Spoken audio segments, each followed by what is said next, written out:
I got so much motherfucking design on right now. Assalamualaikum warahmatullahi wabarakatuh.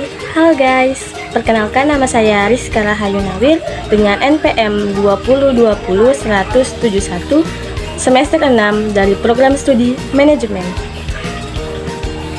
Puji syukur atas kehadirat Allah Subhanahu wa Ta'ala yang telah memberikan saya nikmat kesehatan dan kesempatan sehingga saya dapat menyelesaikan tugas ini.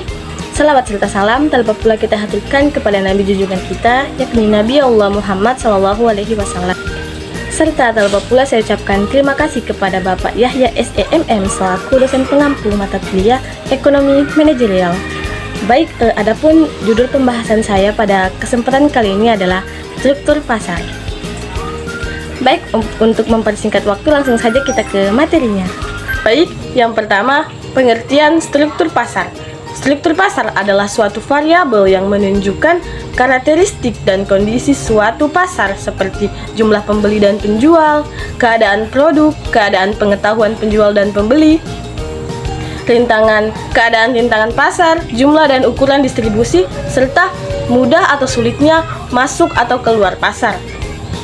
Yang kedua yaitu bentuk-bentuk struktur pasar. Menurut Cash and Fair tahun 2008 dan Sukirno tahun 2010, struktur pasar dapat dikelompokkan menjadi 4 jenis, yaitu yang pertama, pasar persaingan sempurna, yang kedua, pasar monopoli, yang ketiga, pasar persaingan monopolistik, dan yang terakhir, pasar oligopoli. Baik, kita ke jenis struktur pasar yang pertama, yaitu pasar persaingan sempurna. Pasar persaingan sempurna adalah pasar di mana persaingannya berada di level yang paling besar. Para ekonom neoklasik berpendapat bahwa pasar persaingan sempurna merupakan pasar yang terbaik bagi konsumen dan masyarakat.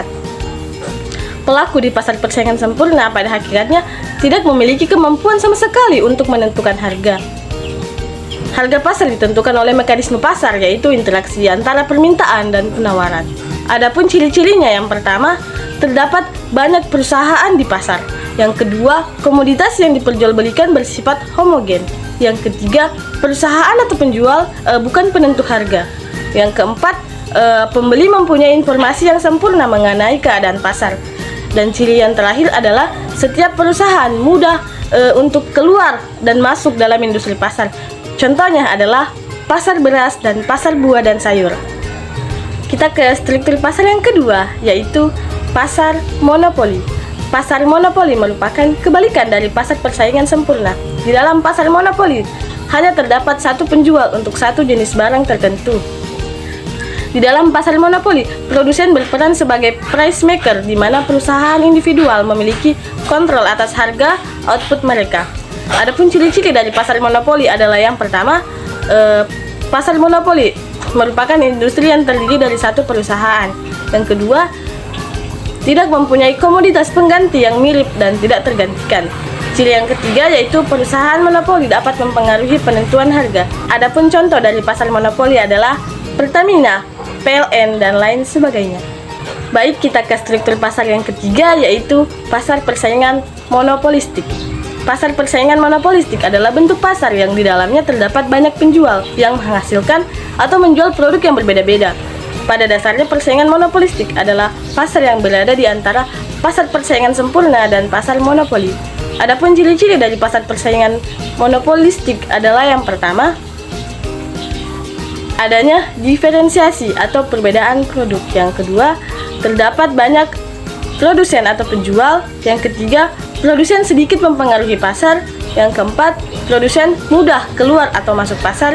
Yang kelima, promosi penjualan aktif. Adapun contoh dari pasar persaingan monopolistik adalah perusahaan air mineral dengan merek Aqua dan Li Mineral. Baik, contoh struktur pasar yang terakhir atau yang keempat yaitu pasar oligopoli.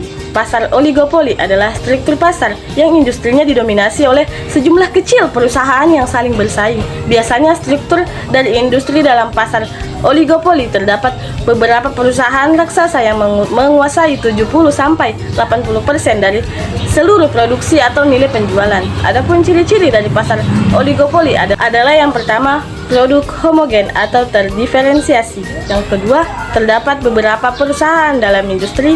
Yang ketiga, mudah keluar dan masuk pasar. Adapun contoh dari pasar persaingan oligopoli adalah industri semen.